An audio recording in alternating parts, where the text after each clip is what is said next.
Buenos días. ¿Me pueden escuchar bien? Sí, se escucha. Buen día, gracias. Ya. Aquí, por favor.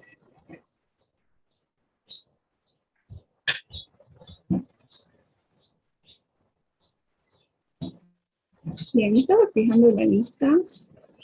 Ustedes son 50 inscritos. ¿Y dónde están los 20 que faltan?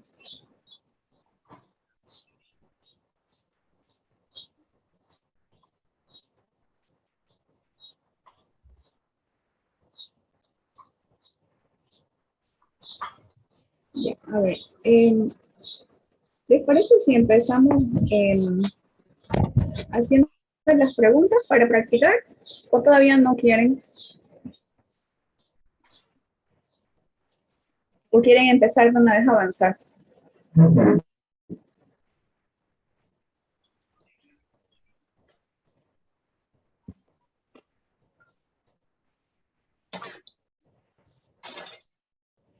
¿O lo hacemos al final también? A ver, ustedes decidan hoy. Les doy esa decisión por hoy. Al final de la clase me Al final, ya. Bueno, ustedes mandan.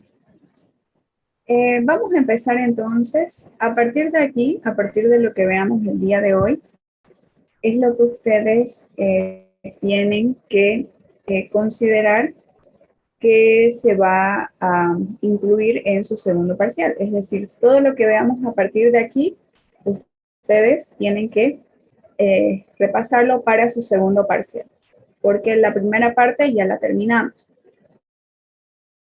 Lo único que nos falta es dar el examen y que el doctor les dé la fecha. Todavía no me la dio, así que por si tienen duda o por si se lo estaban preguntando. Todavía no. Todavía están a salvo. Ya, a ver. Les voy a compartir. No me equivoco, esto de acá.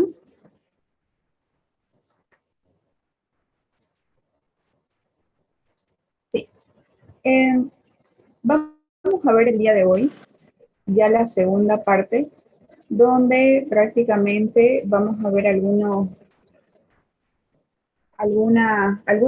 estudios, o en realidad cuáles son esos estudios previos que nosotros debemos realizar antes de poder construir nuestra red de alcantarillado y nuestra planta en general. Entonces, ¿cuáles son esos datos que precisamos y que son de mucha importancia y que seguramente a lo largo del proceso, no solamente de construcción, sino de planificación y diseño, lo vamos a necesitar? Así que son de mucha importancia y en algunos casos hay unos que se relacionan con otros. He visto que hay algunos que están un poquito repetidos, ustedes se van a dar cuenta en las diapositivas, porque seguramente por cuestiones de copiar y pegar algo pasó ahí. Pero ya yo les voy a hacer recuerdo. Y además de que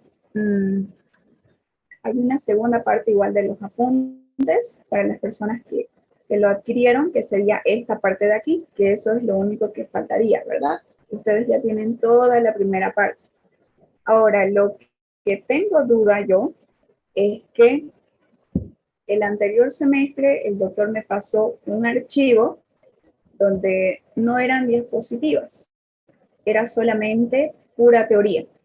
Entonces, algunos alumnos me decían que no coincidía con lo que decía acá, ni el orden, no sé si los datos en sí, porque no me puse minuciosamente a revisarlo. Así que estoy viendo eso de decirle al doctor que lo que se les pase sea esto de acá, para que ustedes tengan la referencia exacta. No sé, pero hoy a ver, lo voy a revisar. Voy a ver si al final sí era lo mismo o es que nada más me lo estaban charlando y querían que yo les pase las diapositivas. Pero según el doctor me dijo que eso era. Eso fue el semestre pasado y ya quedó ahí. pero hoy lo voy a revisar.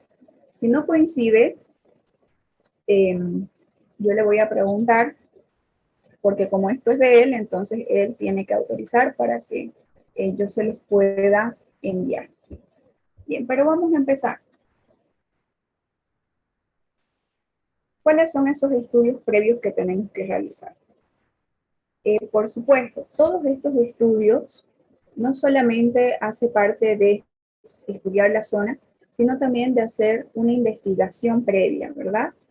¿Por qué? Porque todo esto son requisitos previos para que nosotros encaminemos nuestro proyecto. Es como un informe de viabilidad, así se lo llama también. Entonces, es para que nosotros podamos preparar el proyecto de alcantarillado. Entonces necesitamos no solamente estudiar la zona, sino también investigar las casas. Los diseños de ingeniería, ¿de qué van a depender? Dependen de la exactitud de los datos que nosotros vayamos a recoger y de la evaluación apropiada, por supuesto. Si nosotros vamos a hacer un diseño, en este caso hemos dicho, bueno, vamos a diseñar o vamos a ver qué necesitamos para construir nuestra planta, nuestra red de alcantarillado y nuestra planta de tratamiento.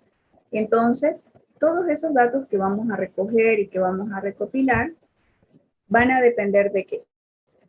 Obviamente tienen que ser lo más exactos y precisos posible. ¿Y a esto a qué nos referimos? A que no tenemos que hacer demasiados supuestos. Es decir, era como lo que llevábamos, si ustedes recuerdan, y todos han pasado por hidrología, así que por eso les hago recuerdo siempre para un poquito que ustedes vayan recordando y tengan la idea. Cuando nosotros queremos calcular o estimar una precipitación que no tengamos en nuestro módulo promedio anual, ¿qué es lo que hacemos? A ver, ¿alguien se acuerda? Si tenemos nuestra serie de datos, acuérdense de precipitaciones, y hay algún dato que nos falta, ¿qué hacemos? Interpolar. Eso, La miren. media. Podemos interpolar, pero igual creo que se los mencioné en una clase, pero lo que no podemos es extrapolar. No podemos inventarnos y decir, bueno, podemos predecir qué puede pasar o cuánto puede llover de aquí a unos 5 años. Podemos hacer unas estimaciones, pero como todo tiene un margen de error. Entonces, para este caso, nosotros no podemos decir, bueno, si me falta un dato, voy a interpolar o me voy a inventar uno, más o menos que sea parecido a lo que ya tengo. No, porque qué tal que si ese dato que nos falta es cuando llegan las precipitaciones máximas o extremas. ¿Qué tal si ese dato es cuando tenemos sequía? Entonces puede estar ahí nuestro punto crítico y nosotros estamos asumiendo que va a ser algo normal. Entonces fíjense cuál podría ser esa dificultad. Entonces es por eso que los datos tienen que ser lo más exactos posibles, ¿ok? De acuerdo a la realidad del proyecto. Bien, además de eso, se debe hacer una encuesta para recopilar algunos datos. ¿Cuáles serían esos datos? Por ejemplo, podríamos recolectar la información básica y la información del proyecto. ¿Qué quiere decir? Si nosotros vamos a realizar nuestra red, por ejemplo, en una pequeña población, por supuesto, desde Sanitaria 1, ustedes saben qué es lo que tienen que tener la población actual para poder estimar esa población futura. La población actual para poder estimar la población de diseño. ¿Se acuerdan? Entonces, todos esos datos son muy importantes. Y claro, eso nosotros lo tenemos que sacar o lo tenemos que ir a pedir de la entidad que esté autorizada para darnos o prestarnos esos datos. Lo mismo, no nos podemos inventar. ¿Por qué? Porque vamos a cometer un error muy grave. Bien, ahora toda esta información básica debe ser recogida ¿en qué aspectos? En los aspectos físicos, por supuesto, también en los aspectos de desarrollo. ¿Qué quiere decir? Que a medida que nosotros vamos a ir diseñando y estimando algunos cálculos, van a ir apareciendo nuevas variables. Entonces, seguramente, como todavía lo estamos craneando, lo estamos diseñando, ¿qué es lo que tenemos que hacer? Si nos falta algo, bueno, pues volvemos a la zona y recopilamos ese dato que nos faltó y lo incluimos en nuestros cálculos y en nuestro diseño. Entonces, no solamente es decir, bueno, voy a ir un día y voy a recoger todos los datos que necesito. Pero ¿qué tal si se les olvidó de algo? Entonces, en pleno desarrollo de su diseño y de su cálculo, pueden aparecer algunos otros aspectos que uno se haya podido no olvidar, sino es que a veces como es algo bien grande, a veces uno no lo toma en cuenta. Pero luego van a ver que en el proceso ustedes se pueden ir haciendo una idea de qué fue lo que les faltó. Ahora bien, por supuesto, otros aspectos también que requieran de esos datos. ¿Cuáles serían los aspectos físicos? Fíjense. Los aspectos físicos están relacionados, por supuesto, con lo que nosotros podemos ver, como por ejemplo, la altura o la topografía de la zona. Es decir, tenemos que decidir dónde va a estar ubicado cada uno de los componentes de nuestra red y de nuestra planta. Entonces, para eso, ¿qué tenemos que saber? ¿Cómo es el terreno? ¿Dónde hay más elevaciones? ¿Dónde es más bajo? ¿Dónde es más alto? ¿Por qué? Porque puede que en algunos casos incluso tengamos que pasar algún tipo de tramo donde tengamos que elevar la tubería y que vaya por arriba, hacer como un tipo puente y llegar hasta el otro lado. A veces ocurre cuando existe alguna quebrada o algún río, por ejemplo. Entonces ustedes tienen que saber exactamente qué es lo que hay, cuál es esa topografía de la zona. Porque además de eso, también, por supuesto, como nosotros hemos hablado desde el inicio de que lo más recomendable es de que nuestro sistema funcione por gravedad. Pero van a haber casos también en los que no va a suceder eso. ¿Y qué va a pasar? Quizás vamos a tener que necesitar de algún equipo extra, es decir, una bomba, por ejemplo, para llevar el agua de un punto a otro, porque no va a ser posible hacerlo por gravedad. Entonces, fíjense que ahí también juega un papel muy importante que nosotros conozcamos la zona y esa topografía. Bien, además de eso, están las condiciones de ¿qué?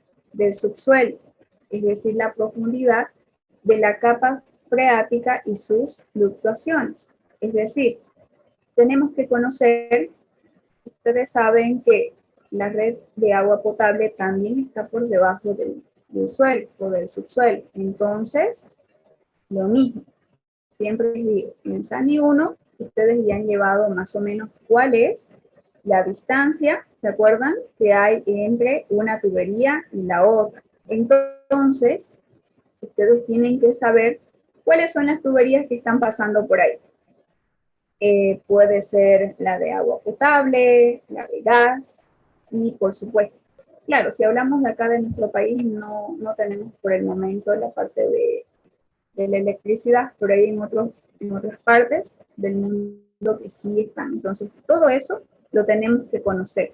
¿Para qué? Para cuando no vayamos a excavar esa parte, y imagínense que rompamos la tubería. Entonces, ¿qué va a pasar? Vamos a tener que cerrar la llave, etcétera. Entonces, hay un mundo de posibilidades que nosotros podemos ahorrar si nosotros sabemos exactamente qué es lo que está pasando por ahí, qué tuberías son y más o menos a qué profundidad. Bien, cuando no tenemos los registros, por ejemplo, podemos nosotros recopilar o recoger datos, que a estos se le llaman datos preliminares.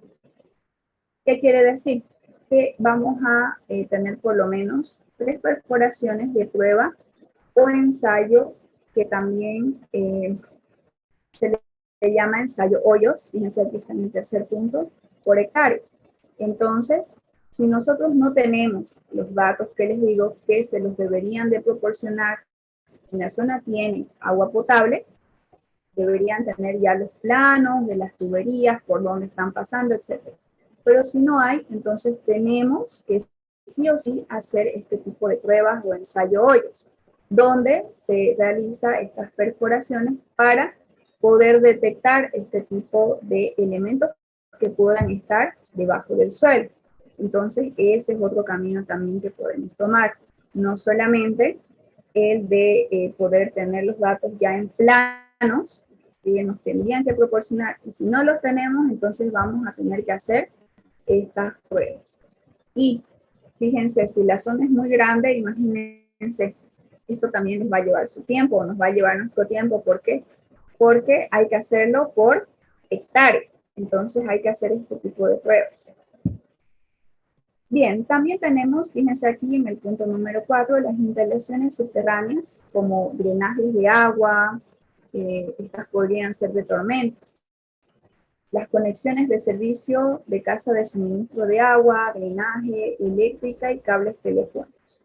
Entonces, fíjense, ahí está un poquito más detallado lo que yo les decía. Tenemos que tener los datos precisos de las instalaciones subterráneas que estén pasando por la zona donde nosotros también vamos a excavar para poner nuestra tubería de alcantarillado para transportar el agua. Entonces pueden haber todo este tipo de conexiones y tenemos que estar al tanto de cuáles son. Y más o menos la ubicación y qué distancia están una de la otra. También, además de todo eso, la ubicación de las calles y de las áreas adyacentes. ¿Por qué? Porque prácticamente, seguramente nosotros, si optamos por construir un sistema simple, seguramente vamos a tener que hacer un estudio diferente a que si nosotros tomamos en cuenta o queremos diseñar un sistema combinado. Y ya hemos visto cuáles son los caudales que intervienen en un sistema y en el otro. Entonces, la ubicación de las calles es muy importante para ver si es que vamos a hacer qué tipo de sistema. Un sistema simple o un sistema combinado. Además de que, por supuesto, esta ubicación nos va a dar un panorama mucho más específico de cada uno de los tramos que vayamos a tener. Entonces, es muy importante. ¿Y cuáles son las posibles fuentes de información? Es decir, lo que nosotros podemos tener son los mapas y los planes o planos existentes, encuestas de las ciudades, es decir, de la población, hacer una estimación y también con eso nosotros podemos conocer que una población futura para nuestra población de diseño, etcétera, etcétera. Tenemos también el mapa topográfico del área, sí, ya lo hemos visto, en el cuadro pasado necesitamos, perdón, aquí está, la topografía de la ciudad o de la zona donde vayamos a construir nuestra red. También, por supuesto, lo más preciso posible que podamos tener estas fotografías aéreas para poder hacer un análisis mucho más general y poder ver todos los puntos específicos que va a tener nuestra red. Además de eso, algunas encuestas instrumentales existentes por municipio. Entonces, si no hay un dato, por ejemplo, como lo del censo que hay actualmente en este momento, ¿hace cuántos años fue el último censo? Fue ya hace muchos años y se está programando otro. Entonces, por la pandemia y demás, creo que es algo que se ha retrasado mucho. Creo, si no me equivoco, el tiempo que se debe esperar más o menos son unos 10 años, ¿verdad? U 8 o 7, no sé, depende de cada país. Pero, ¿qué es lo que sucede? Como nos encontró la pandemia, entonces no se pudo hacer. Y en este momento, si nosotros quisiéramos hacer y arrancar, pero así ya nuestro proyecto de la red de alcantarillado, no vamos a tener estos datos. Fíjense, vamos a tener del año 2012, la población del año 2012. Entonces vamos a tener que darnos a la tarea de hacer un mini censo. Ir casa por casa, etcétera. Entonces, saber esta cantidad exacta, lo más exacta posible, es lo mejor para el proyecto. Tendríamos que hacerlo así porque no vamos a tener de otra. Y esto, ¿dónde va a estar planificado? En nuestro cronograma de planificación. Entonces, todos esos detalles, fíjense, que se tienen que tomar en cuenta. Desde el día 0, ¿con qué vamos a empezar? Vamos a empezar quizás con el censo, con una estimación de la población, y luego vamos a obtener la topografía y luego las fotografías aéreas y así. Entonces, todo tiene que estar en ese orden o planificado con un determinado tiempo para que todo pueda salir en el tiempo que nosotros hemos previsto. Bien. ¿Y eso dónde lo llevan ustedes? ¿Ya llevaron sistemas? Sí. Entonces ya lo saben. Bien. ¿O no? ¿O cómo les fue en sistemas?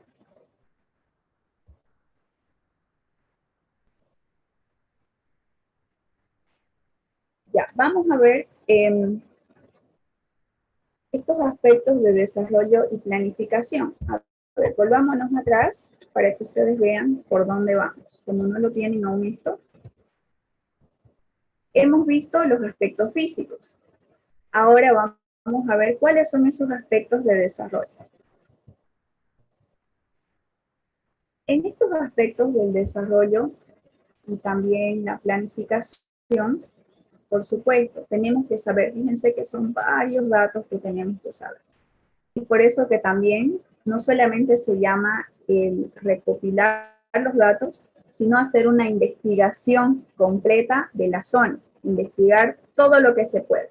Y fíjense en los aspectos de desarrollo que tenemos. El tipo y uso del suelo, como el comercial, industrial, habitacional y recreacional. Es decir, tenemos que saber cómo utilizan las personas el área donde viven. Si tienen lo mismo, si tienen un restaurante, como por ejemplo para saber que las dotaciones, ¿verdad? Si tienen un restaurante, si tienen un lugar de eventos, si tienen algún otro tipo de comercio que a nosotros nos va a brindar o nos va a hacer una idea de que nosotros tenemos que estimar esos caudales que van a salir de ese lugar hacia nuestra red. Entonces tenemos que estar al tanto de exactamente cuántos comercios hay y dónde podrían haber más o menos algunos futuros, por ejemplo, donde esté predestinado para un área verde y quizás en ese momento hay un monte, seguramente en un futuro va a estar muy limpio, va a tener todos los jueguitos para los niños, la cancha, va a tener quizás lavamanos, baños. Entonces, como ya está predestinado para ser un área verde, tenemos que hacernos una idea de que eso también va a ir directamente ¿a dónde? A nuestra. Entonces, eso tenemos que saber. La parte del censo de la población, ¿para qué? Para que nosotros podamos tener, fíjense, la densidad de la población y las tendencias de crecimiento, o el índice o la tasa de crecimiento. Entonces, ya sabemos que, por ejemplo, esta tasa de crecimiento o el índice de crecimiento lo podemos obtener del INE. Además de eso, también está el tipo y el número de industrias y localización.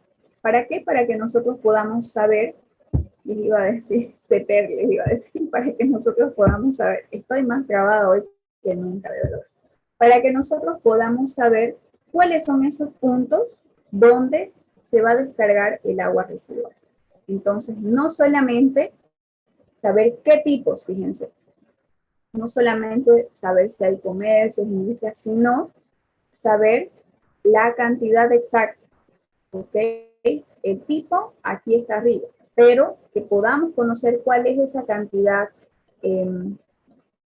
exacta de estas industrias, de estos comercios, y también la ubicación exacta. ¿Para qué? Para que nosotros podamos saber cuáles son los puntos donde van a descargar sus aguas este tipo de lugares. Porque seguramente, y es obvio, que no es lo mismo que descarguemos el agua de nuestro hogar que un restaurante que atiende a 100 personas por día descargue sus aguas. Entonces, el tamaño de tubería que va a recolectar eso no va a ser el mismo que este de acá, del hogar, ¿verdad? De nuestro domicilio. Entonces, fíjense que todo eso también lo tenemos que saber para poder controlar. Los detalles también de la pluviometría, por supuesto. ¿Qué quiere decir?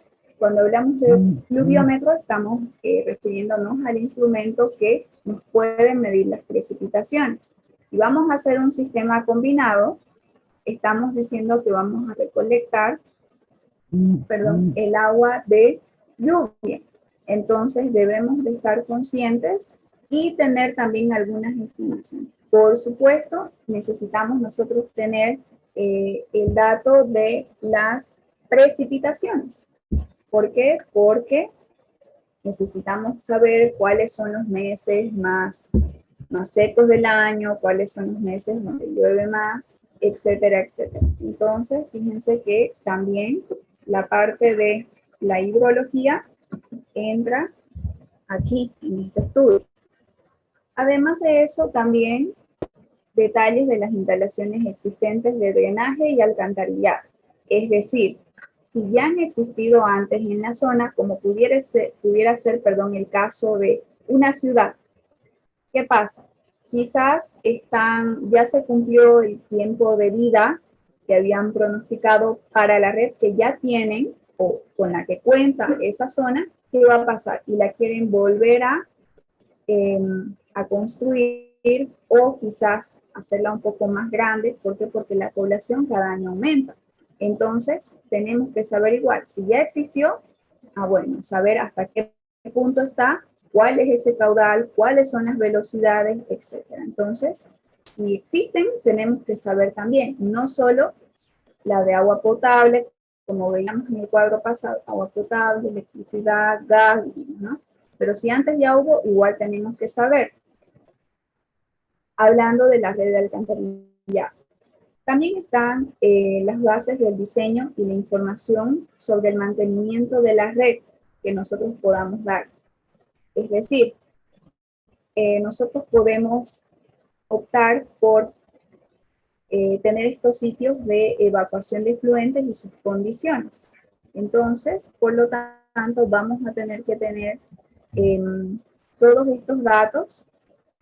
Si antes existía una red donde desechaban las aguas una vez que eran tratadas. Entonces, era un cuerpo de agua superficial como un río, donde evacuaban sus efluentes, para que nosotros tengamos una idea de si podemos hacerlo en el mismo lugar o tomar otro tipo de alternativas. Pero obviamente, si hay un río que está pasando por ahí, seguramente va a ser en ese cuerpo de agua superficial, siempre y cuando cumplamos, como ya vimos en toda la primera parte, con ciertos parámetros de acuerdo a la norma que el agua nos acepte, ¿verdad?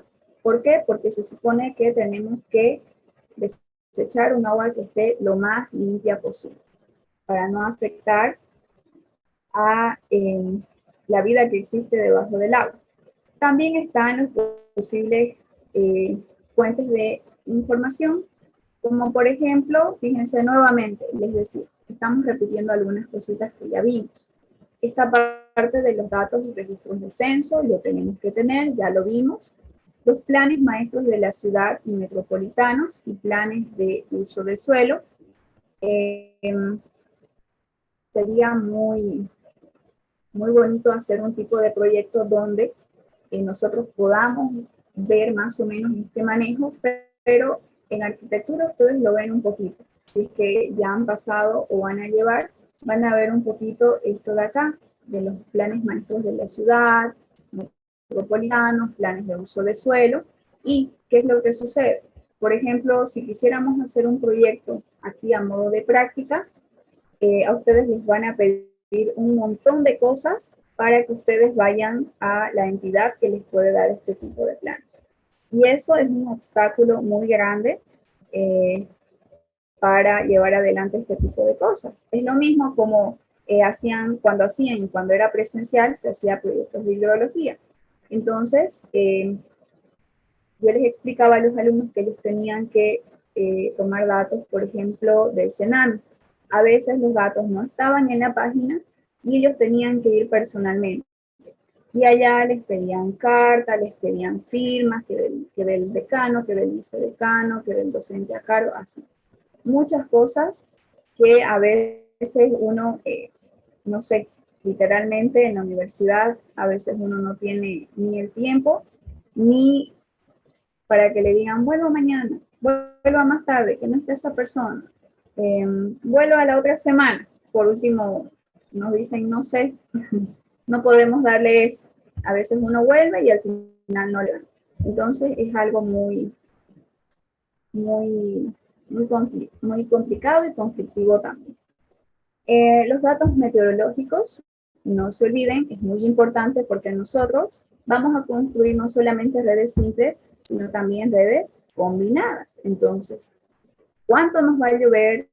¿En qué meses nos va a llover? Como les decía, es parte de estos datos meteorológicos. Las agencias de control ambiental de los municipios y gobernación. También es importante porque no se olviden que todo, absolutamente todo lo que vayamos a construir tiene que tener este control ambiental o del medio ambiente. Entonces tenemos que tener esa parte como que bien controlada también, es hoy en día muy controlada, porque se trata de conservar la mayor parte de la vegetación y claro, es lo más apropiado por los daños que está sufriendo el medio ambiente.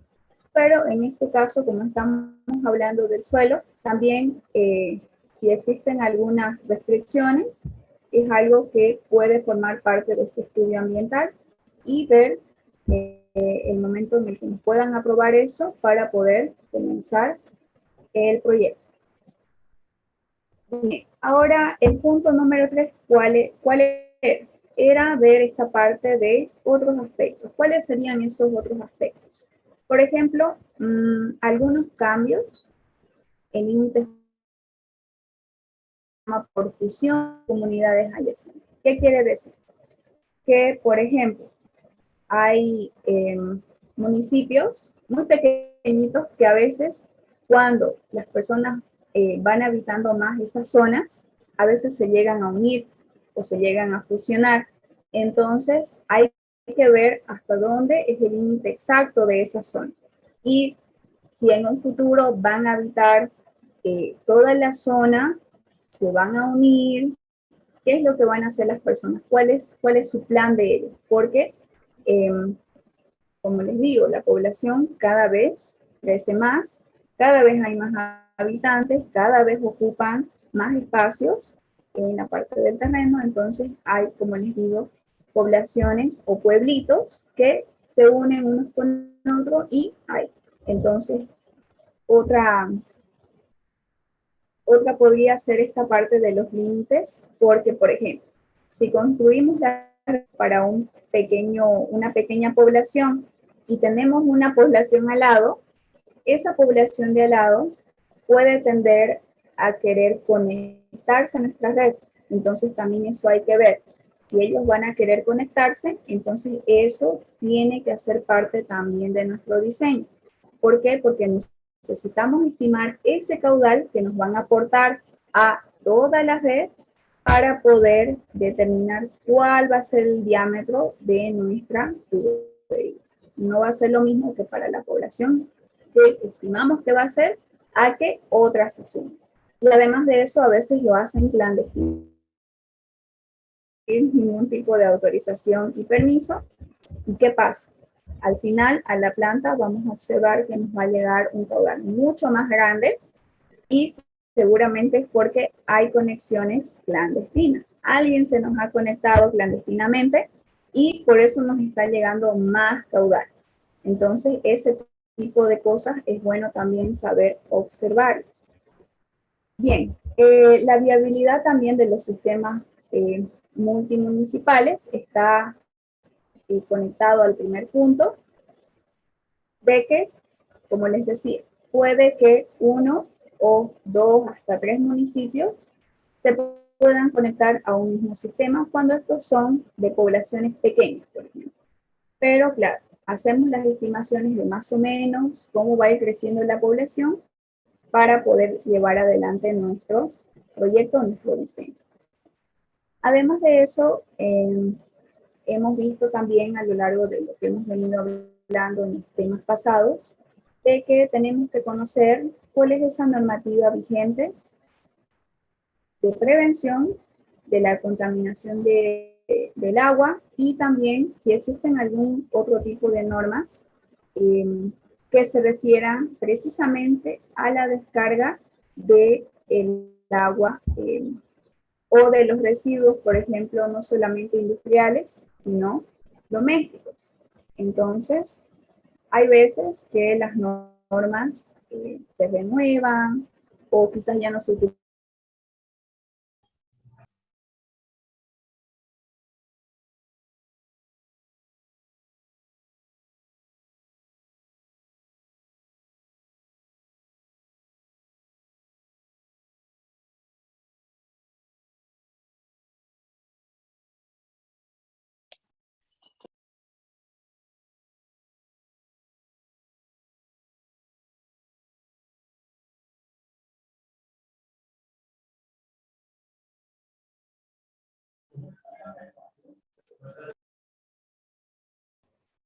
Bien, vamos a continuar. Me sale conexión inestable. Voy a mantener apagado mi video, por favor. Esta ya es la última parte que vamos a ver el día de hoy.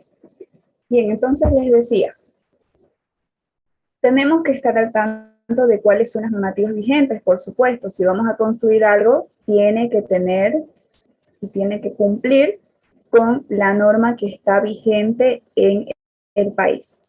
Además de eso, por ejemplo, cuando hablamos de que el estado de gobierno o las autoridades municipales que pueden patrocinar el proyecto, la capacidad y la suficiencia que estos puedan tener para que se desarrolle de una manera satisfactoria, ¿qué pasa? Se debe no solamente implementar, sino que mantener el proyecto.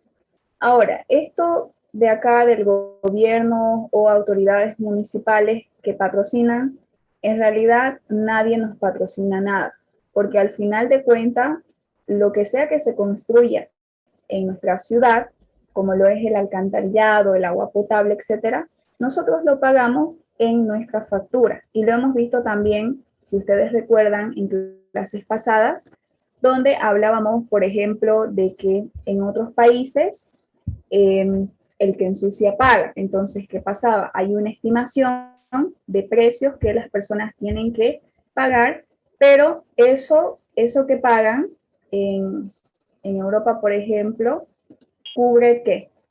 Cubre la parte del mantenimiento de la planta y de la red. Pero a nosotros, igual lo vimos en esa clase, nos cobran todo lo que se invirtió. Entonces, no nos patrocinan absolutamente nada, no nos regalan nada. Y aparte de que pagamos los impuestos, pagamos diferentes cosas, incluso en la factura nos cobran la parte de alcantarillado, nos cobran muchas cosas. Entonces, nada es gratis, como se dice. Y seguramente, no sé si les ha pasado a ustedes, pero a mí, a ver, voy a activar mi cámara, me voy a quejar públicamente. Por ejemplo, en la factura, ¿cómo les está viniendo a ustedes en estos tiempos de la Navidad? Altísima. Sí, muy Están alto. cobrando su aguinaldo. Demasiado. Sí, por ejemplo, yo les explico mi caso como señora de casa. Por ejemplo, en mi casa antes pagábamos 300 y algo, 350, y ahora pagamos 600. Y nos dijeron que seguramente teníamos alguna fuga y no sé qué, y no sé cuánto, incluso vinieron a revisar, pero no hay nada. Entonces, a ver, ustedes ahí vean este crimen. Y seguramente ustedes también, quizás no tanto como el doble, o bueno, no sé, más o menos cuánto. A ver, por ejemplo, usted, Roberto, ¿la mitad o menos de la mitad? ¿Cuánto le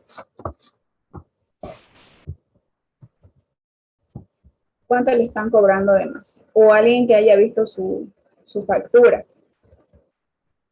y que se entere de cuánto están pagando.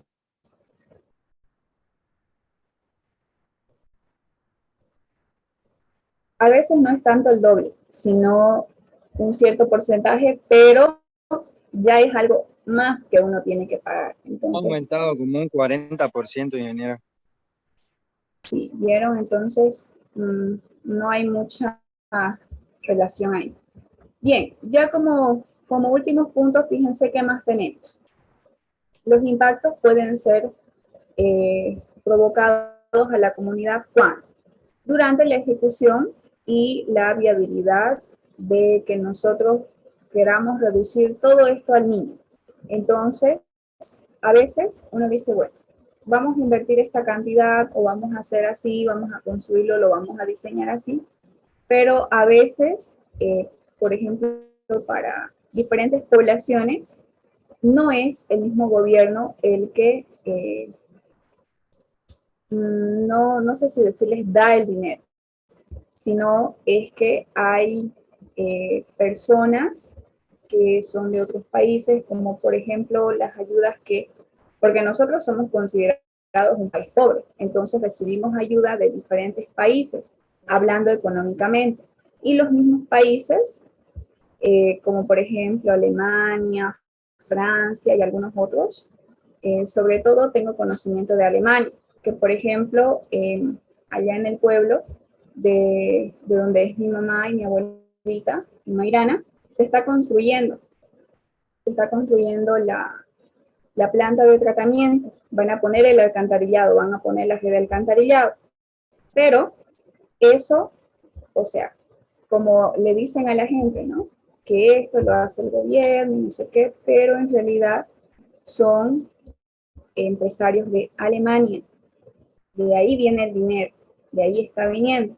¿Y dónde está eso? En la parte, bueno, en la parte de, claro, eso no se lo dicen al pueblo, ¿no? Y es por eso que hay personas que son o que hacen sus adoraciones o que son partidarias de un partido político y para aumentar esa fortaleza o ese apoyo lo hacen. Entonces, como que igual, eso no es algo que esté correcto.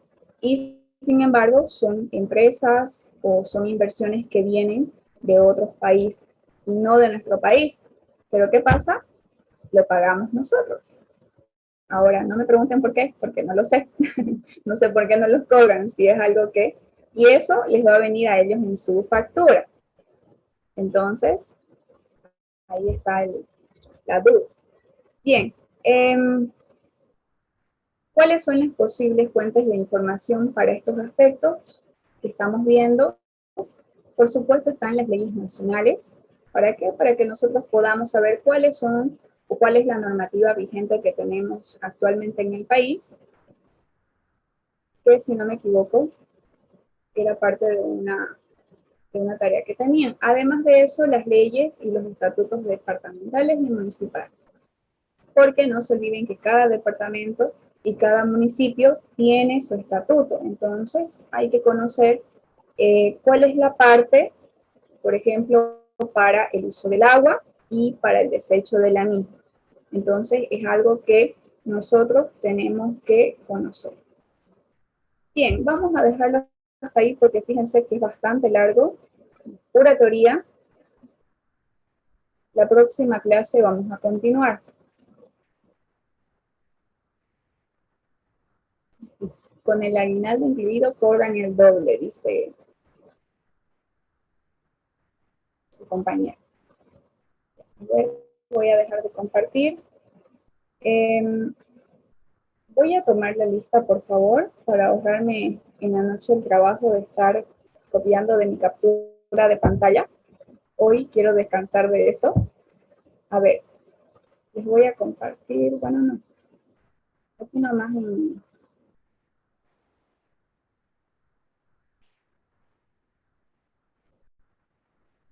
y para que hagamos un momentito la dinámica de preguntas, para que les haga algunas preguntas, si es que ustedes, pero no me da el Excel.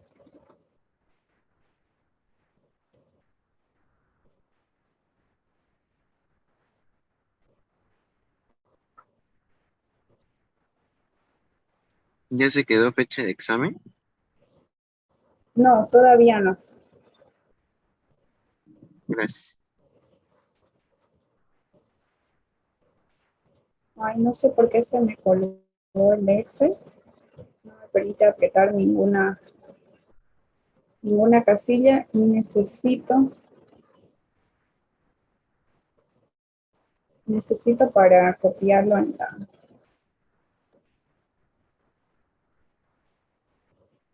No puedo ni guardar. A ver, aquí venía. El teléfono. No lo voy a enviar.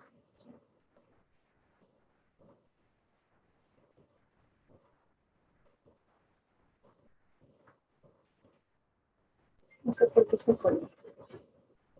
Ya, pero ya han ido estudiando o nada. A ver, confiesen la verdad. No, todavía. Yo todavía. ¿Nadie? Recién Yo por esta materia. todavía, recién ayer Yo ya estoy dimos un listo. examen de maquinaria.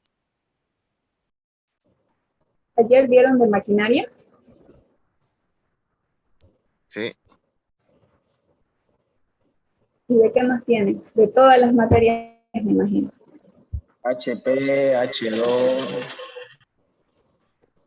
H1, H2, HP. pretensado. ¿Cuándo es eso? ¿La otra semana?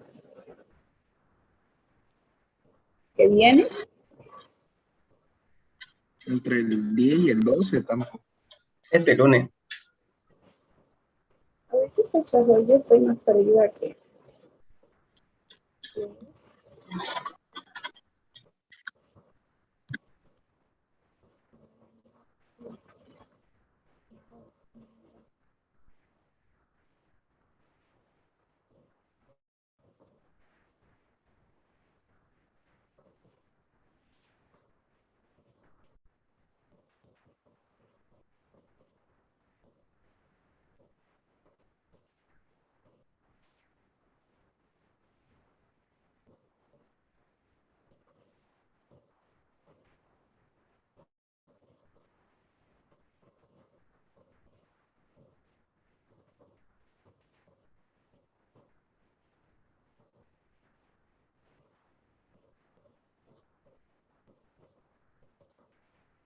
No me da el Excel.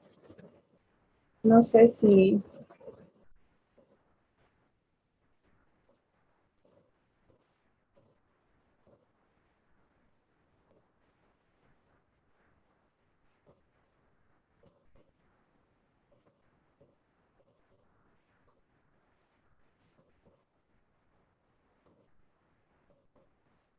Esta es la segunda parte, lo va a mandar. Ingeniero. Sí, pero les decía al inicio, no sé si hay personas que ya hayan llevado SANI aquí. El semestre pasado les he pasado un archivo. Entonces, les estaba comentando de que me decían que no sé si es que era el orden o es que no estaba lo mismo que las diapositivas. Y eso lo quiero ver hoy. Ay, se me ha colgado el Excel, chicos.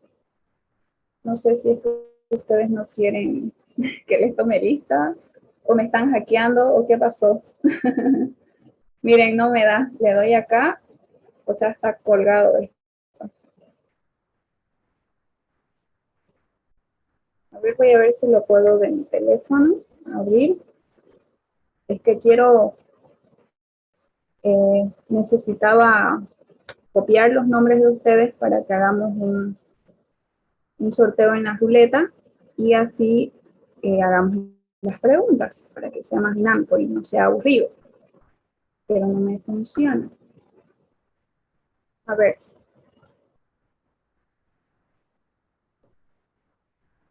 Si les envío la lista al grupo de WhatsApp y alguien lo puede enviar al chat del Zoom.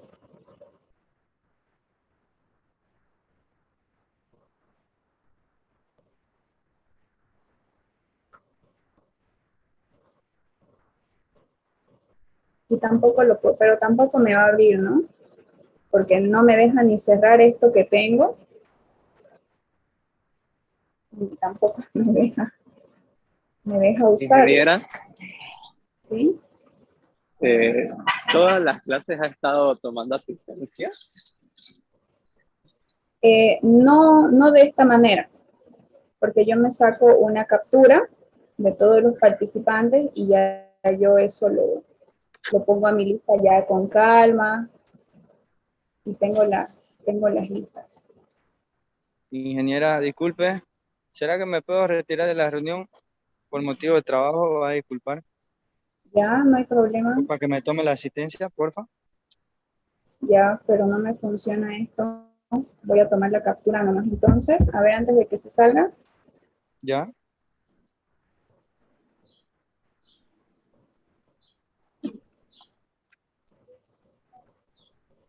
Ya, ya está. Ya, gracias, ingeniera. De nada. Hasta Bien, luego. ¿qué hacemos? Hasta luego. ¿Qué hacemos? No puedo, no puedo con mi lista. Al azar.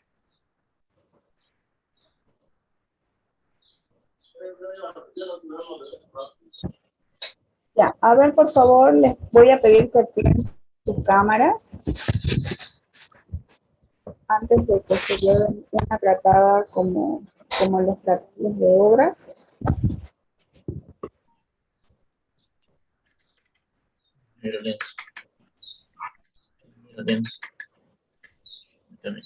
Ya, a ver, les voy a hacer algunas preguntas.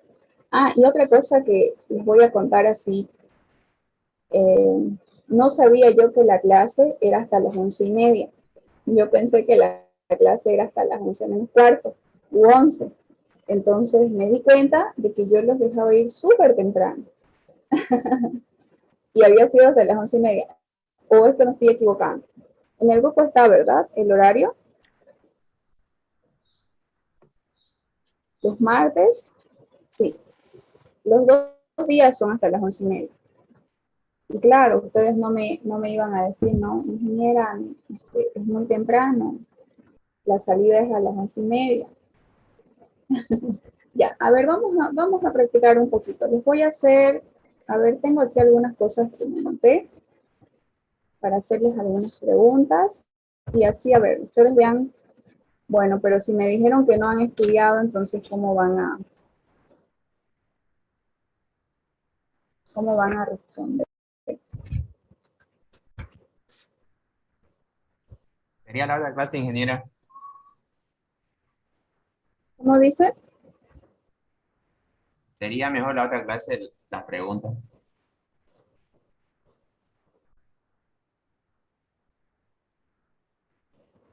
Sí, les voy a... Sí, mejor, voy ¿no? a Nos pasen las preguntas, así de a ver si uno sabe, le respondemos, ¿no? ay, sí, no les Exacto, ¿no? pregunto. Mejor, ¿no? Nos aumenta una asistencia. Puede ser, porque sé que muchos se han faltado, muchos. A ver, quiero darles algunas preguntas por así.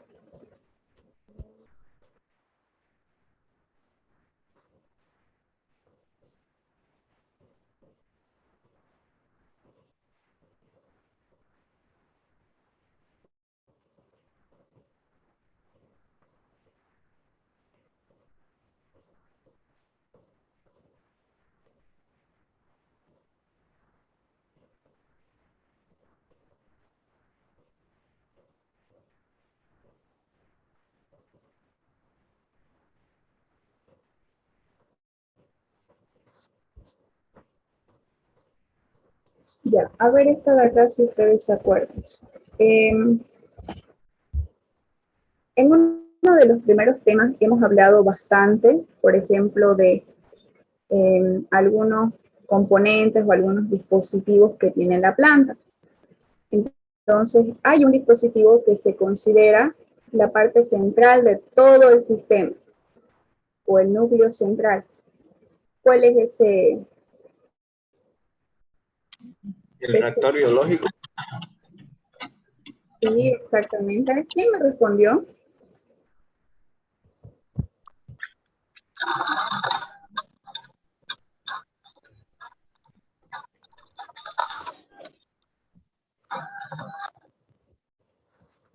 No sé si me logra escuchar bien. ¿Cómo se perdió hoy en esta casa? Ya. ¿Quién fue el que me respondió? Marcelo. Ah, Marcelo. Ya, está muy bien, es el reactor biológico. Y la respuesta simplemente es el reactor biológico porque no me tienen que explicar nada más. Entonces, ¿cuál es el tip aquí? Que ustedes escuchen bien la pregunta y que ya ni bien ustedes les estén haciendo la pregunta, ustedes ya vayan más o menos pues mentalizándose en qué es lo que el doctor quiere que ustedes le digan o le respondan. Ya, en esa parte. Ahora, habíamos hablado también de, por ejemplo, tipos tipos de redes de alcantarillado.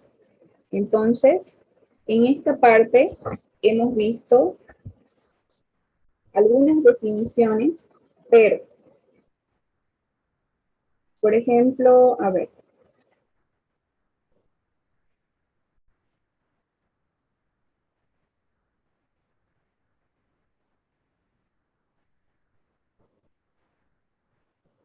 ya. ¿Cómo se llama al agua residual que se recoge de los hogares, bueno, y también de los efluentes industriales en periodos sin lluvia? Red combinada. ¿Cómo? Red combinada. No. Agua en periodo seco, ¿no? ¿Cómo dice Alejandra? ¿O quién dijo? En Flujo, periodo flujo seco. seco, ¿no?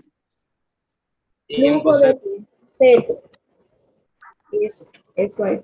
Les vuelvo a repetir la pregunta por si no la escucharon bien. ¿Cómo se llama al agua residual que se recoge de los domicilios, de las industrias, en los periodos sin lluvia? Se llama flujo de tiempo seco. No se les vaya a olvidar. Ahora lo mismo, pero para lo otro. Obviamente ya van a saber con esto la respuesta. ¿Y cómo se llama al agua que se recoge durante el tiempo de lluvia? Flujo O húmedo, cuando ¿no, llueve. ingeniero? ¿Cómo se llama ese flujo? ¿No es el húmedo? Flujo húmedo. Flujo húmedo.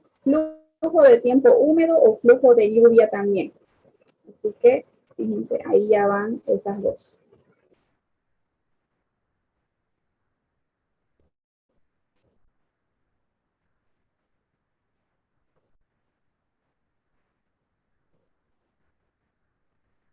Ahora, les hago otra pregunta. ¿Qué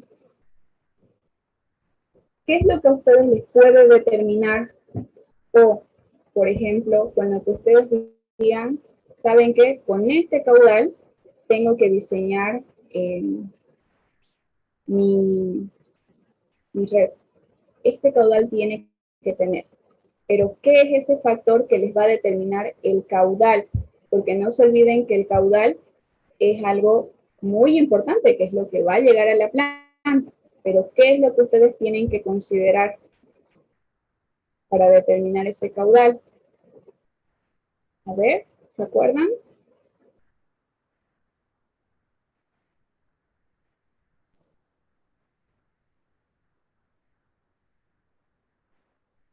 ¿Qué tienen que considerar?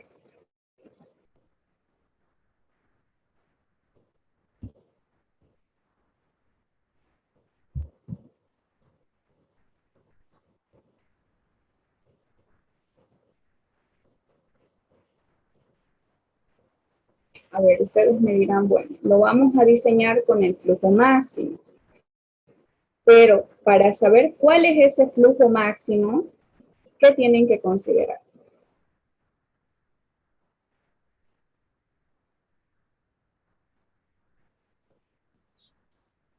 Las horas pico, en que el consumo máximo. Puede ser, puede ser. Fluctuaciones. ¿Cómo dice?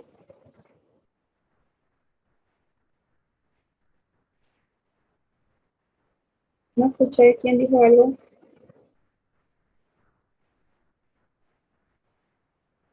Lo acabamos de decir, la pregunta pasada. Si ustedes quieren saber cuál es su flujo máximo, ¿qué tienen que considerar? ¿Qué les puede determinar eso? Saber cuánto. Inge, el caudal de las casas de los hogares domésticos, el caudal industrial y el caudal de lluvia. Sí, exactamente. Pero más que todo, cuando hablamos de un flujo máximo, nos estamos refiriendo, por ejemplo, a esa intensidad de tiempo húmedo o de lluvia, porque eso les va a determinar su flujo máximo, la magnitud de ese flujo máximo. ¿Se dan cuenta entonces? En este caso, si yo les hubiera dicho de una red combinada, creo que hubiera estado un poquito más claro, ¿verdad? ¿Por qué? Porque estamos tomando en cuenta la lluvia, pero también tomamos en cuenta el agua de los hogares.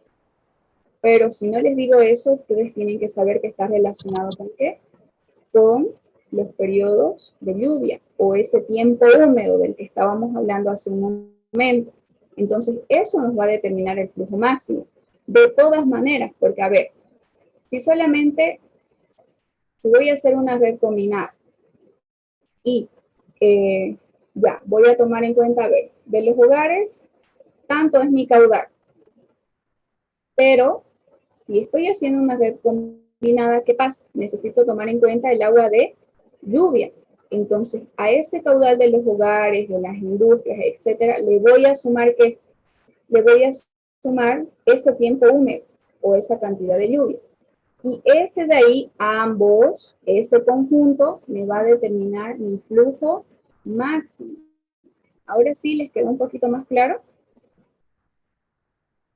¿Sí o no? ¿O no todavía?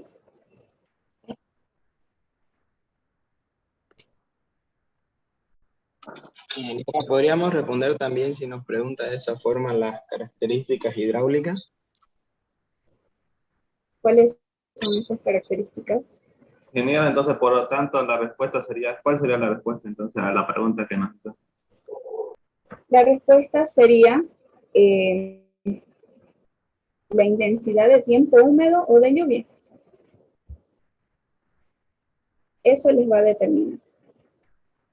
Porque ustedes tienen que tomar en cuenta, como les decía, el agua de los domicilios, pero le tienen que sumar ese caudal de lluvia que va a recolectar la red. En este caso, hablando de redes combinadas.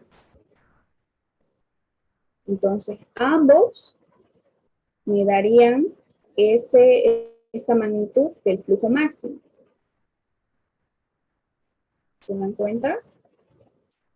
Eso es lo que me va a determinar. Porque si no le sumo esa parte de la lluvia, ¿qué va a pasar? Solamente estoy tomando en cuenta la parte de los domicilios.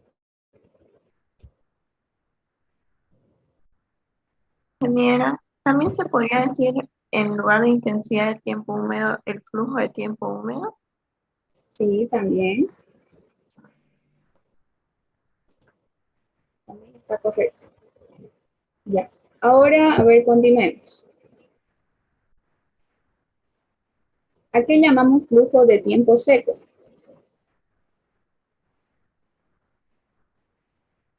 A las aguas residuales domésticas e industriales. Eso, exactamente. Justamente está a continuación de lo que acabamos de decir. Y ahora, ¿cuál es ese flujo de tiempo de lluvia o tiempo húmedo? ¿A qué llamamos flujo de tiempo de lluvia?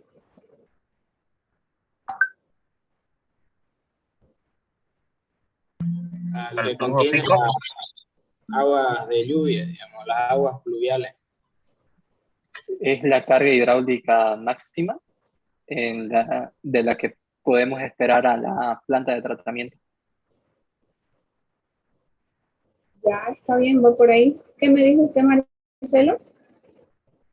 Es la combinación de las aguas industriales con las domésticas y las pluviales. Fluvial, sí, está bien. Eso. Para el agua, para el flujo de tiempo de lluvia, tomamos en cuenta todo lo que toma ese flujo de tiempo seco, que es el agua de los hogares, de las industrias, pero a eso simplemente le sumamos ¿qué?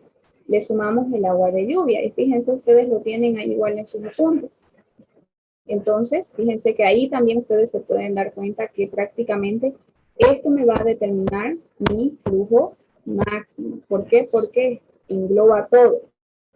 Y si no tuviera esa parte del agua de lluvia, entonces voy a diseñar una red que no me va a soportar esa cantidad de lluvia que vamos a tener, por ejemplo, en los tiempos de lluvia, cuando todo se inunda. Bueno, aquí todo se inunda, entonces igual no soporta. Igual todo está tapado, pero hay que tomarlo en cuenta. Ya, entonces, el flujo de tiempo seco, ¿qué toma en cuenta? Las aguas residuales domésticas o de los hogares y las aguas industriales. Y el flujo de tiempo seco, el flujo de tiempo de lluvia o húmedo toma en cuenta el de los hogares, el de las industrias, pero también, como su nombre lo dice, flujo de lluvia o húmedo toma en cuenta o se le suma el agua de la precipitación o de la lluvia. Bien, eso, a ver.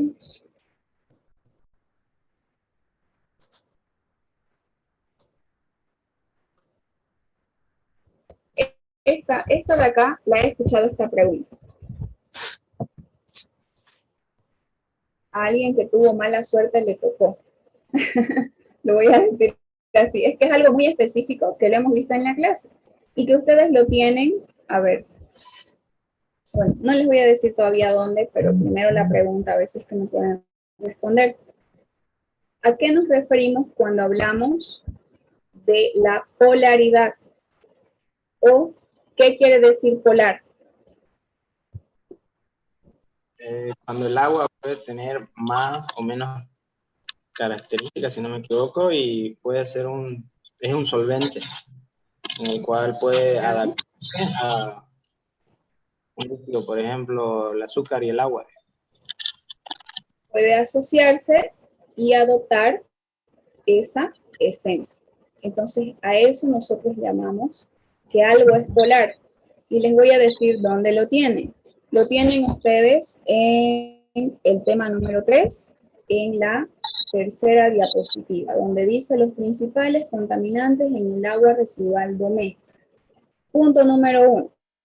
Dice, puesto que el agua es un compuesto polar, es un solvente ideal para muchos de los contaminantes orgánicos que se asocian a nuestra cadena alimentaria, tales como azúcares, proteínas, compuestos, etcétera, etcétera. Entonces, fíjense que lo tienen ahí y también en la clase yo les expliqué precisamente y justo lo que dijo Marcelo.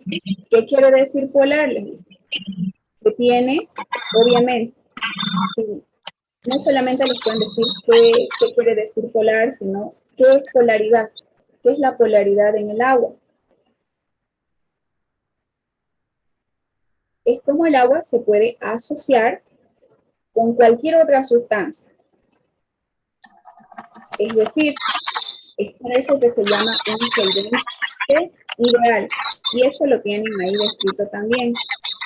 en esa diapositiva que les estoy diciendo. En la número 3 del tema 3 también.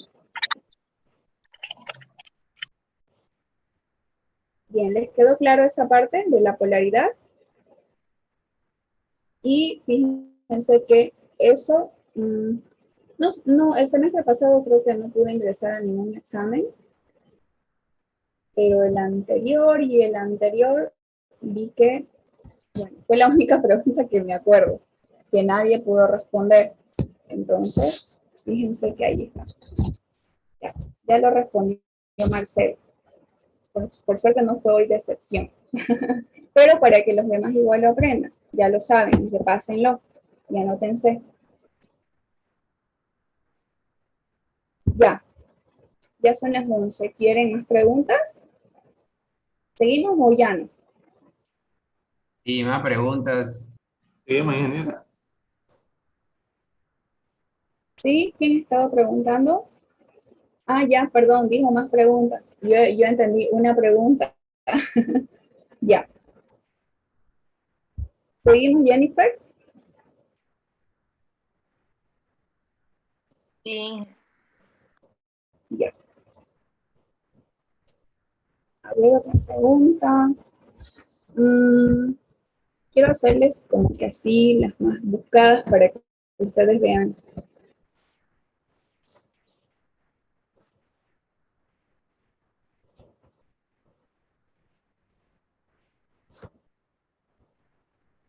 Ya. A ver, una súper facilita.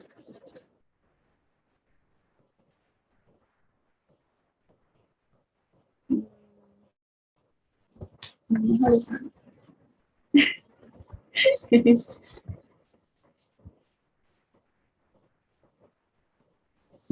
es. Esta de acá.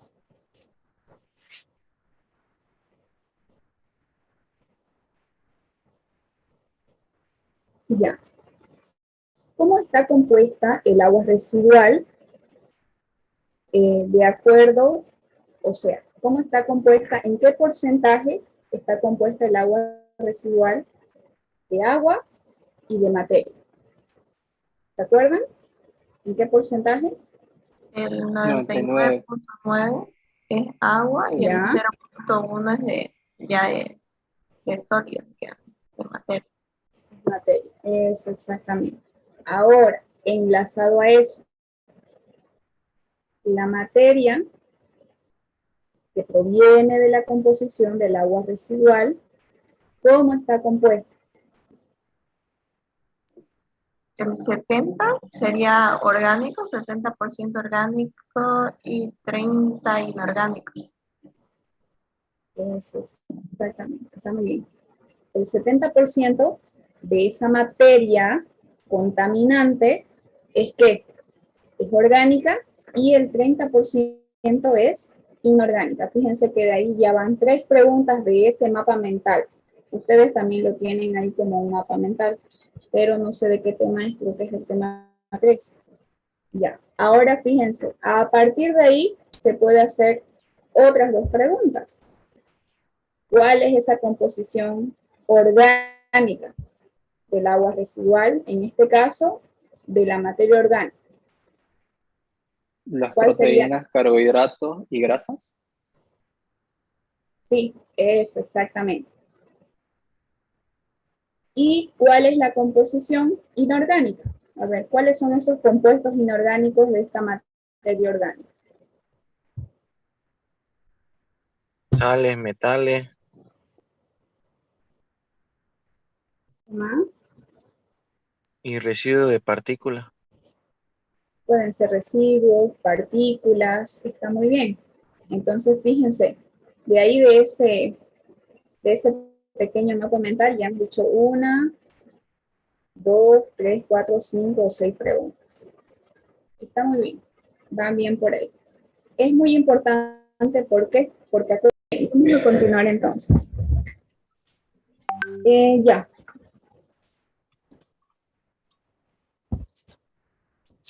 Bien, continuando en esta misma línea de los porcentajes, a ver, aquí tengo otra pregunta.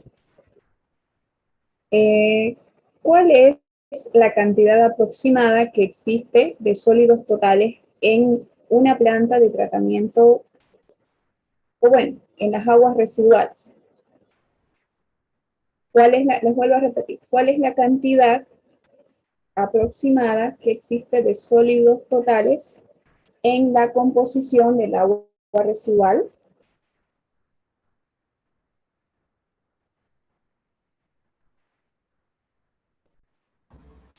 ¿720 miligramos sobre el litro? Eso, exactamente. Aproximadamente 720. Igual ustedes lo tienen en un mapa mental para que lo puedan revisar. Está en el tema número 3. ¿Le puede repetir la pregunta, ingeniera, por favor? La pregunta es, ¿cuál es la cantidad aproximada de sólidos totales que existen en el agua residual?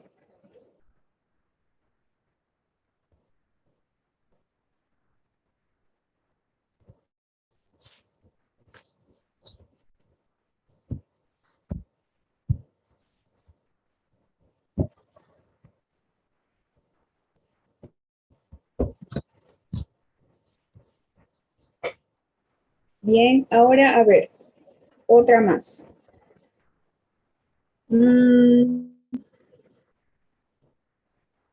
A ver, para que vayan recordando un poquito. Hemos visto que hay diferentes contaminantes que nosotros tenemos que analizar, los tenemos que eliminar. Entonces, todos estos contaminantes hacen parte de la materia orgánica. Acuérdense de eso. Pero hay algunos que son un poquito más relevantes y hemos hablado de ellos. ¿Cuáles son? Son dos. Nitrógeno y fósforo. Nitrógeno y fósforo. Habíamos dicho de que igual ustedes lo tienen, y no me van a dejar mentir, y no me estoy inventando nada, lo tienen en sus diapositivas, y ahí dice aspectos relevantes, dice, ¿verdad? A ver, búsquenlo en el tema 3. Y ahí lo tienen ustedes. La cantidad de nitrógeno reducido se mide por el método de TAR. Pero también habla de el fósforo, fíjense. Entonces, esos de ahí son como que los más relevantes o los que nosotros tenemos que hacer énfasis para poder eliminarlos lo más que podamos. ¿Por qué? Porque son los que se presentan, no solamente los más dañinos, sino a veces se presentan en cantidades muy elevadas. Entonces, esos de ahí, el nitrógeno y el fósforo.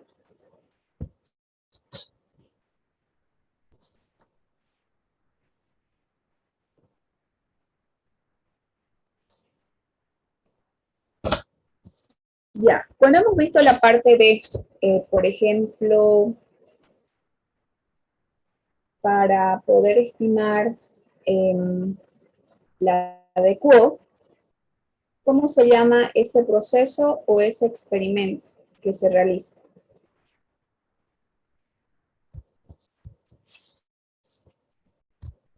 Demanda química de oxígeno. Sí, para la de Kuo, pero ¿qué se llama? ¿Cómo calculamos eso? ¿Cómo se calcula? ¿Cómo se mide?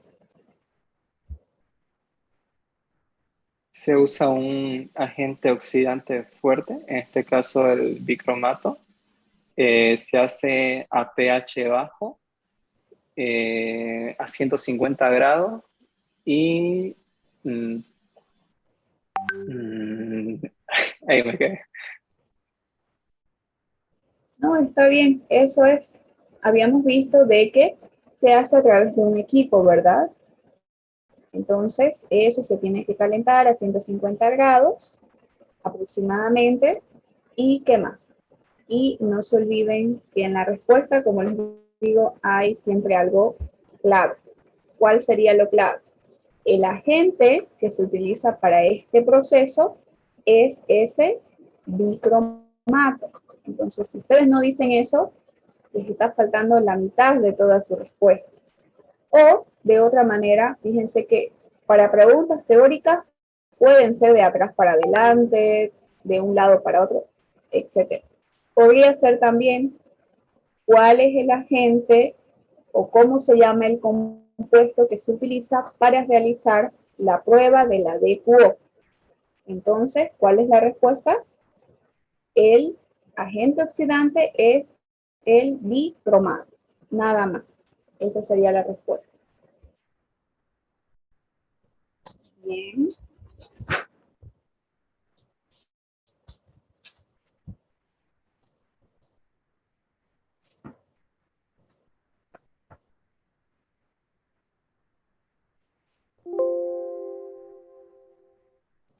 Ya, volviendo un poquito a la parte que estábamos viendo, por ejemplo, yo les dije, ¿cuál es? Ay, mi silla casi me caí. Por ejemplo, les dije, ¿cuál es la cantidad de sólidos totales que podemos encontrar en el agua residual? Esa fue la pregunta, ¿se acuerdan? Entonces era 700 miligramos litros. Ahora bien, esos sólidos totales, ¿ok? Se dividen en dos. ¿Cuáles son? ¿En qué se dividen? Lo tienen igual en ese mapa mental, está en el mismo lugar donde está el valor de los 720. Fijos, sólidos totales fijos y sólidos totales suspendidos. Como dijo Alejandra, no lo escuché muy bien. Sólidos totales fijos y los sólidos totales suspendidos. Sí, eso exactamente. Los que van a pasar por el filtro y también están los suspendidos. Y ahí ustedes también, fíjense, de ahí ustedes mismos pueden hacerse preguntas. Fíjense, ahí sí ese mapa. Para los sólidos suspendidos, o los sólidos suspendidos, ¿con qué cuentan? O de ahí, ¿qué se puede desglosar? ¿Qué es lo que tienen ahí? Y de ahí, fíjense de que cada uno de ellos tiene también su subdivisión. Entonces, es así, ustedes ven algo y empiecen a desglosar. ¿Qué tiene eso de ahí? Y luego, ¿qué tiene lo que sigue? Y así, vayan asociándolo y vayan ustedes haciéndose esas preguntas. Porque a veces, lastimosamente, de lo que uno menos piensa, le pueden preguntar. Y es así. O de lo que uno no lo estudió, o lo mira y uno dice, ay, no, de esto no me va a preguntar. Y me paso al siguiente. ¿Y qué sucede? Llego al examen y eso me tocó. También me pasó a mí. Y se los digo por experiencia. Así que a veces lo que uno dice, no, eso no me va a preguntar. Quizás el hachazo, o como dicen, el cogotazo. Ya. Bueno, a ver, de los últimos temas. Podría ser, por ejemplo,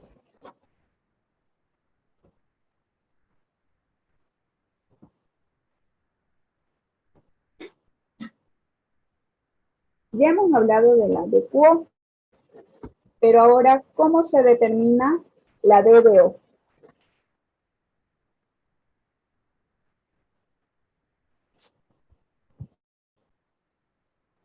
O si no, ¿qué es la DBO?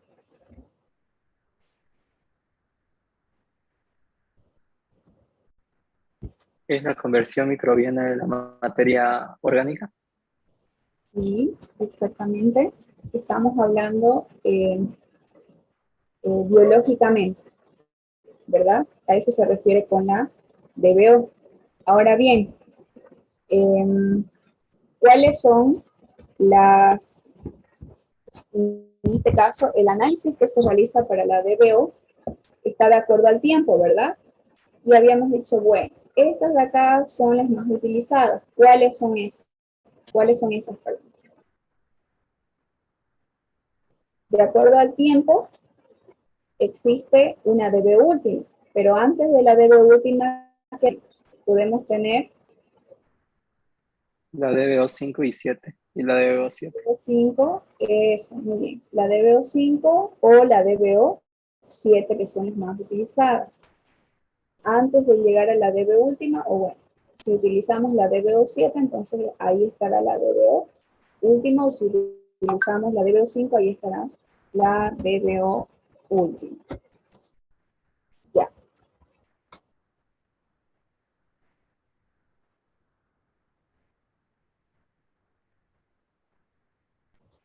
Esta misma pregunta se las voy a hacer, la que me hizo Alejandra en una clase. Ya. A ver si se acuerda Alejandra.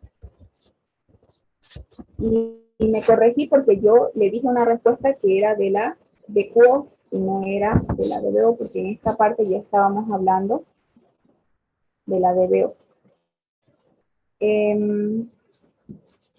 No sé, dame un segundito.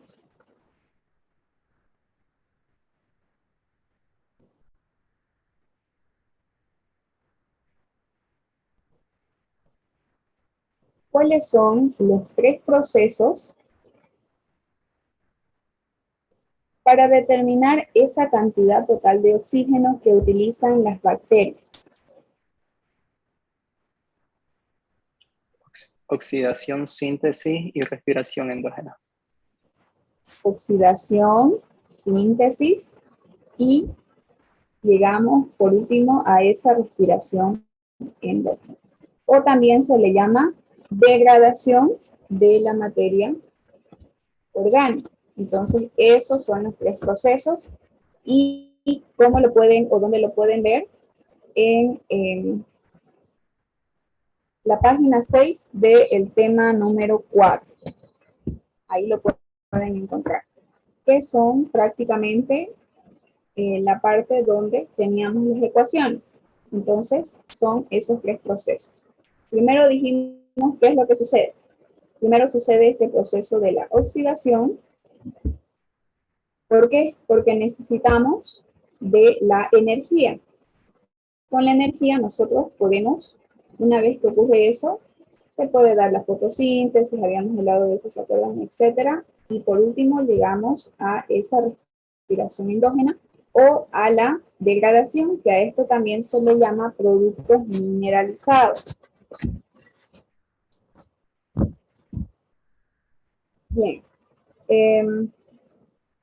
¿Ustedes tienen alguna pregunta de las preguntas que les he hecho? ¿Algo que no hayan entendido?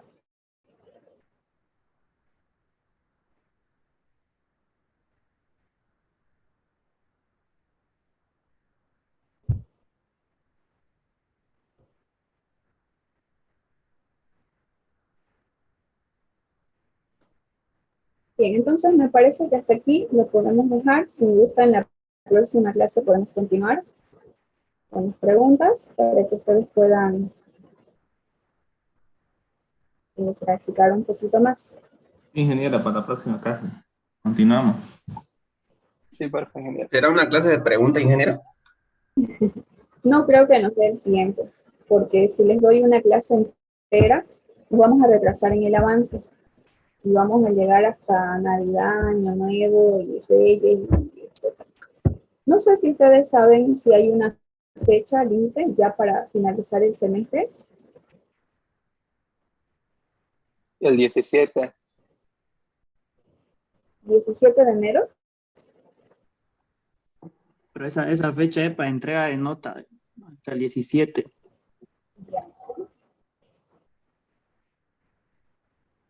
Ya, vamos a llegar antes de eso.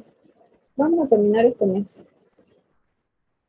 Lo vamos a programar así, para no estar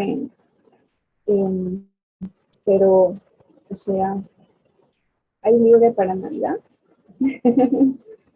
Para Navidad y Año Nuevo. ¿Cómo estará el calendario? Me voy a fijar bien en eso.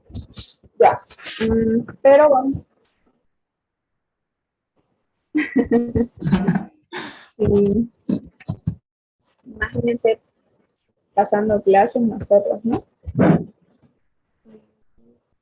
Y así la puerta. Ya, es mi perrito. Que justo cuando estoy así dando clases, abre tengo una malla para los mosquitos para que no entren. Entonces, abre la puerta y obviamente no la cierro cuando salgo. Yo a veces hasta desactivo mi cámara, mi micrófono y me levanto, voy y la cierro, me vuelvo a sentar y ella vuelve a entrar.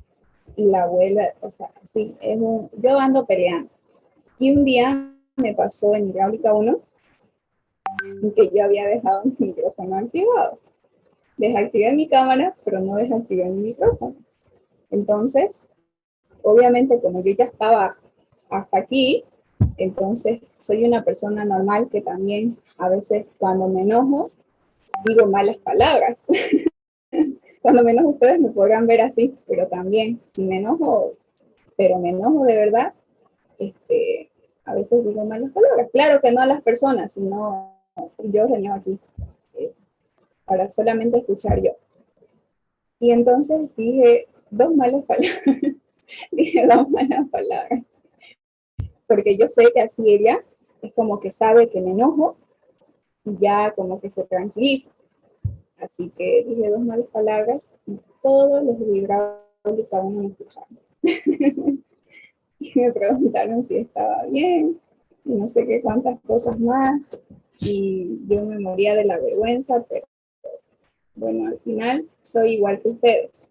Igual reniego, igual me enojo, o a veces uno se hace, no una imagen, sino es que no visualizamos a veces que esa persona que está ahí también, también tiene que comer, también tiene sus momentos divertidos o de enojo. Entonces, eso me pasó. Me dio mucha vergüenza, ¿no?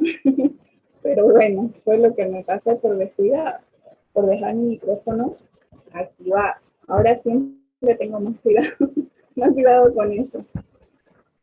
Bueno, ya, encontré mi triste historia.